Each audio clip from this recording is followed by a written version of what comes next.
Здравейте, пишванчета! Вече и по хотелските стаи оправяме пердетата. Да, имаше нужда малко от наместване тук. Нали, леко падна.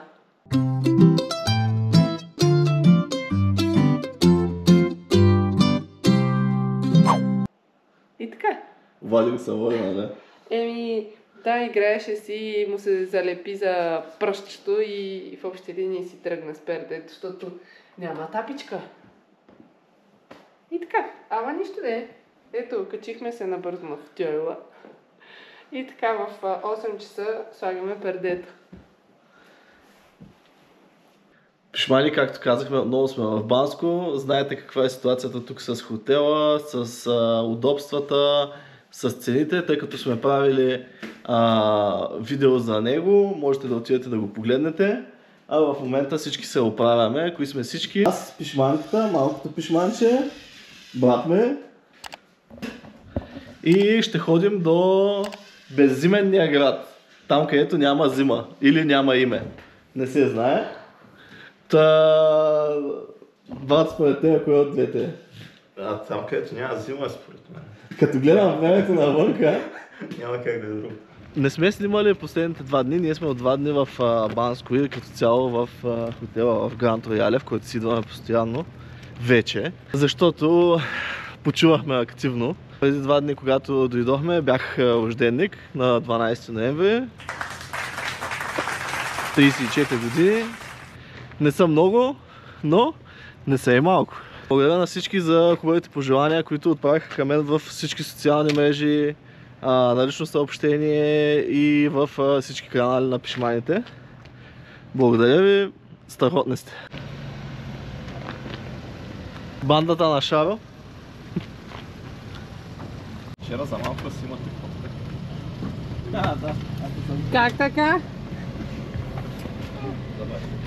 Правиме багажника, качваме това. Вчера пазаруваме на билата на Банско и с брат ме товарям покупките и една котка, оп! И е тук на отделцето се настани. И аз си викам, чума, чу! Не чума като чума, ами чу, като махай са. Не, легна си тук, че... И така преместихме. Тоест, щяхме да имаме още една котка. Още един пишман. А пак ли беше черна или? Черно-бяла. Поне имало бяло този път. Тате, какво ще кажеш за черния път? Ами бих казал, че отиваме към безпътния град. Иначе пък е красиво, кон. Красиво е, да. Определено е красиво. Какво става, тате, ще спираме ли? Няма да спираме.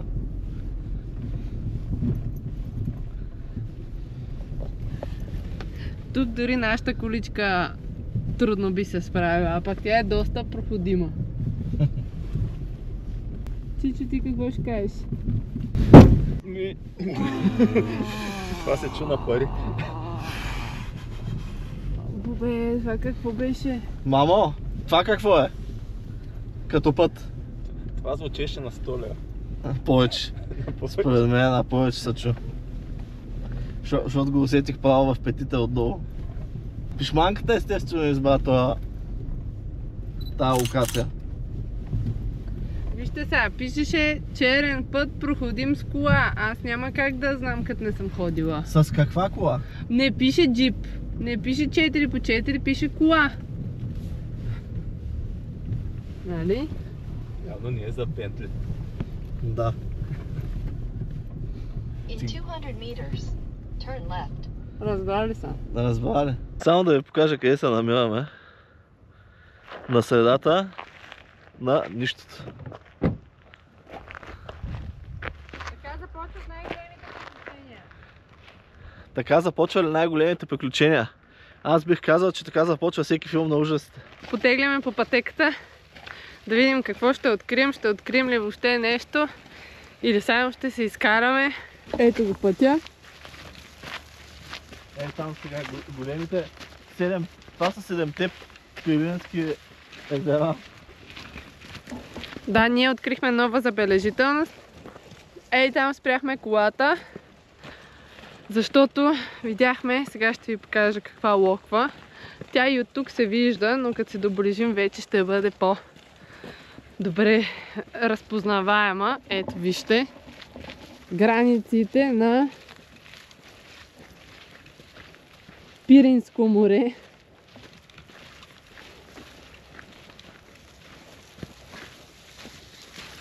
Ето.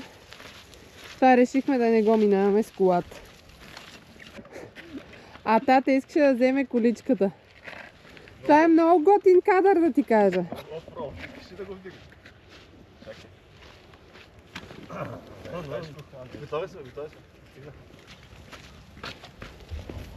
Така ето е втората част.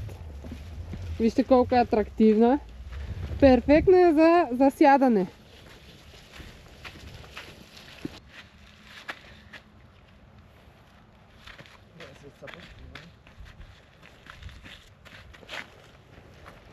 Айде!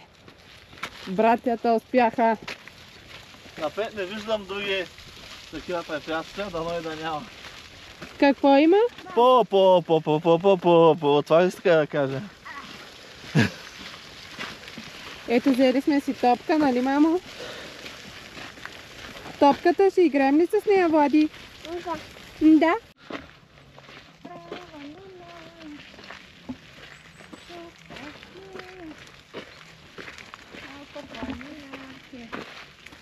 Решихме да пуснем малко младши, да се поизмори и тук пътеката предразполага.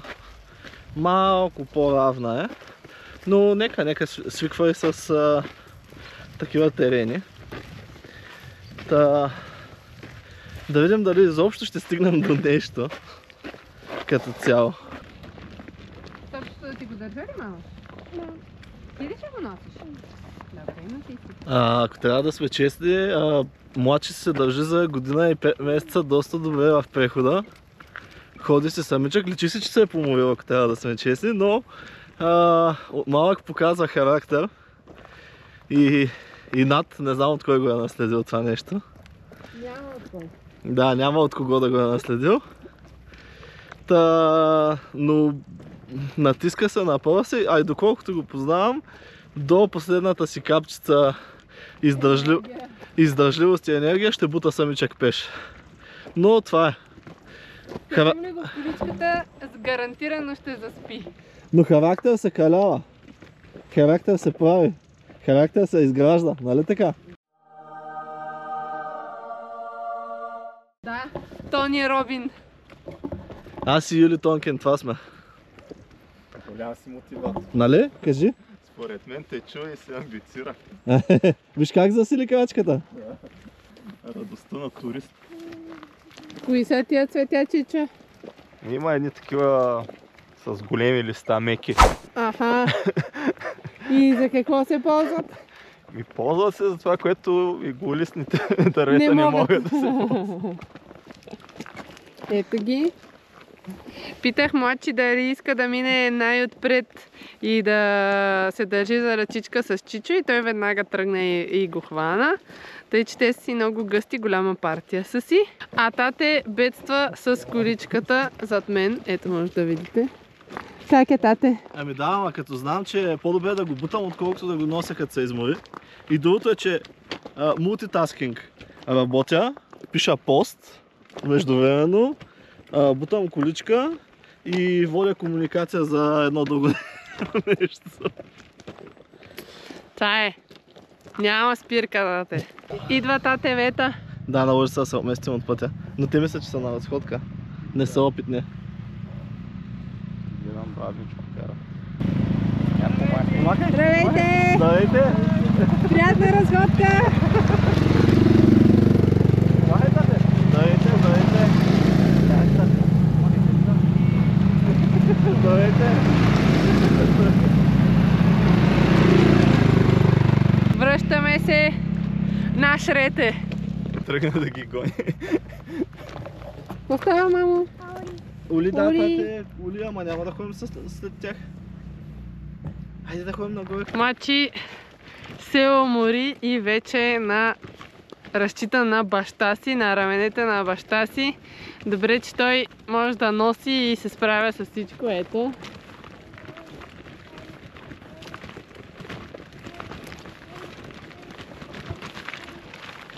А пък аз останах с превозното средство да го лашкам по камъните. Стигаме първа точка.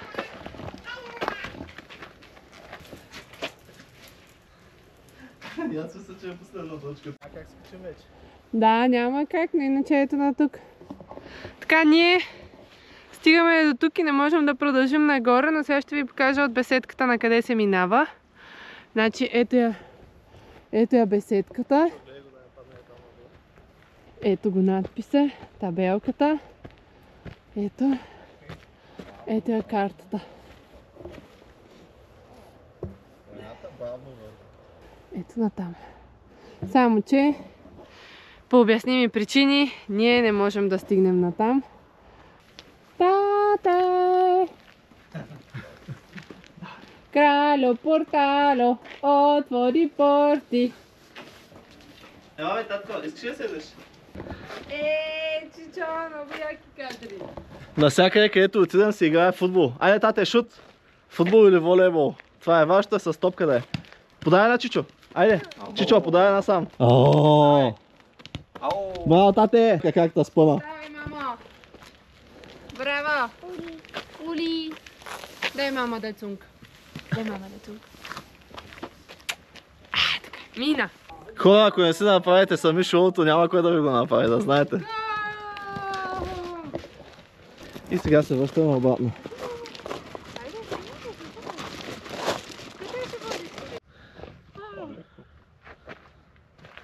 Ще се метна в дървето. Дето с късмет. Мочи заспа. Отново в отправна точка. Сега трябва да го прехвърлим без да го събудим и да се пренесем до хотела. Ето го Сънчо. Бат, отворихме малко допчета. Да. Отзаде. Много добре. Почти е време. Ти какво чакаш за сноуборда, нали? Да.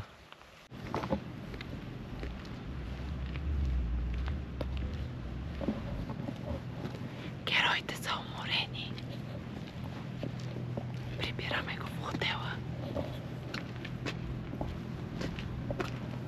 Пътището саща на Чичо си.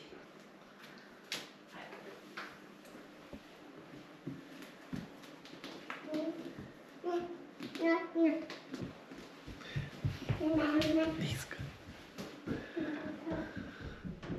Смятай, не иска тащата саща на Чичо си. Ще му направим мечка.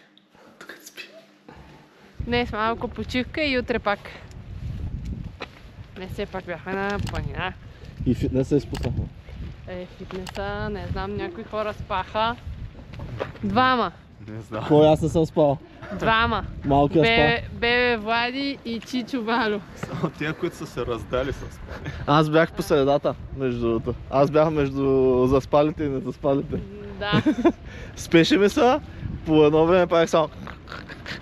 Не, той си подремваше. Но не бях заспал. Да. Така че 2,5 мамо. Да, 2,5 и един тотално буден, демек мама, който нямаше как. Какво И правиш? така. Айде да ходим надолу, преди да се е стъмнил. Като цяло Банско сякаш още не е стартирало. И е доста празничък. Дори лятото покрай фестивалите, джаз феста и така нататък, имаше повече отворени неща. В момента е така наречените Ghost Town. Както по летните курорти е зимата, така в Банско е сега. Но предполагам, че след един месец ще стартира вече цялото джумбаре. Подготвят се, но не са стартирали. Иска нещо. А това? Важното е, че все пак успяхме да намерим правилното. А това? Това.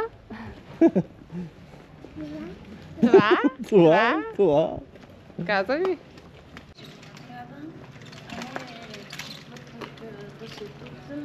Спряхме малко мусито да си почине. Кака, точно така, мамо. Това е кака.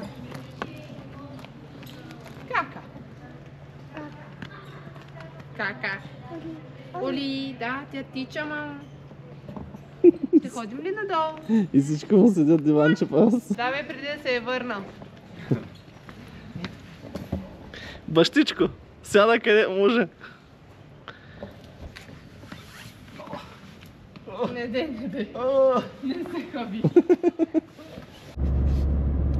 И така, пишманчета, нашето приключение в Банско този път приключи по-бързо от планираното. Ден и половина по-рано.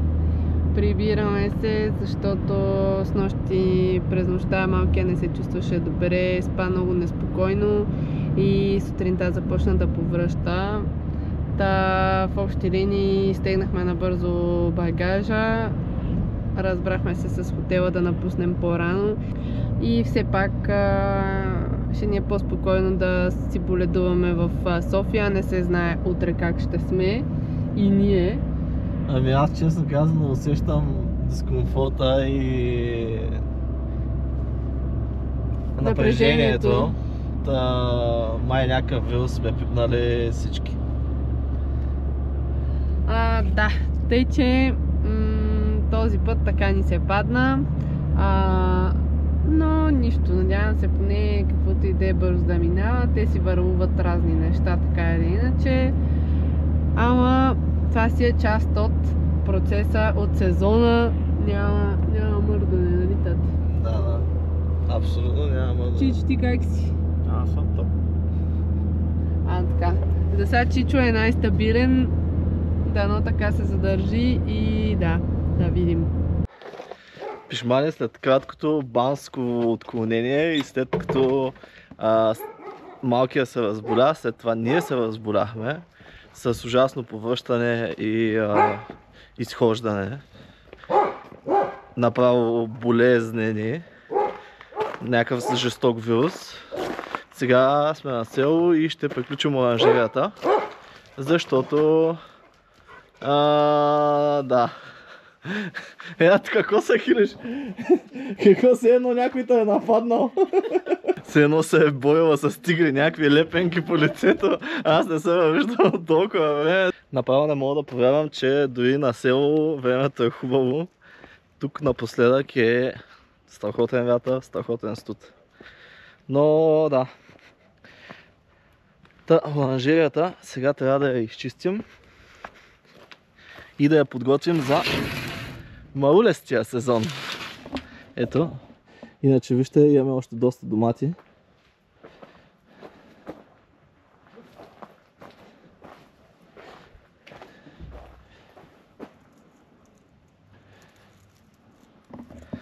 Все пак ще ощастливим няколко човека с доматки, както и има хора за зелени домати, които ще си правят туршия. Така че започваме и ще обираме всичко. Сега ще попитате защо всъщност сме махнали листата. Защото те така или иначе бяха изсъхнали. Заради огромните амплитуди в температурите. Листната маса беше изсъхнала тотално, се беше предала. Ние даже сме спряли да ги поливаме доматите, защото се напукват и също така изгниват. Много голям конденс прави. Много са факторите, но да. Малко ми е жал, че някои домати гледайте за какво става въпрос.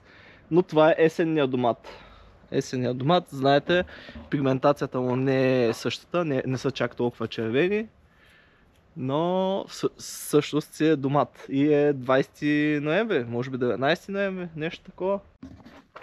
Стартираме с 10 кг, тук са 3300. Имаме човек, който иска 10 кг зелени доматки за туршия. Нарочно му ги подбирам по-мънички, защото това, което знаме е, че малкият цял домат става по-хубав на туршия, отколкото големия, който е нарязан. Дали е вярно, така съм чувал. Сега 10 кг зелени доматки ще го наберем. После имаме на няколко места по 5, по 10 и по 15 от червените. И мисля, че имаме точно. И разбира се, слагам няколко салатени домата като комплимент на човека. Ето. Да си направи салатка.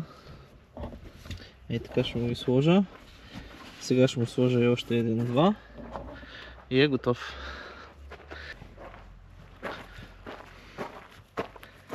Ей, това е.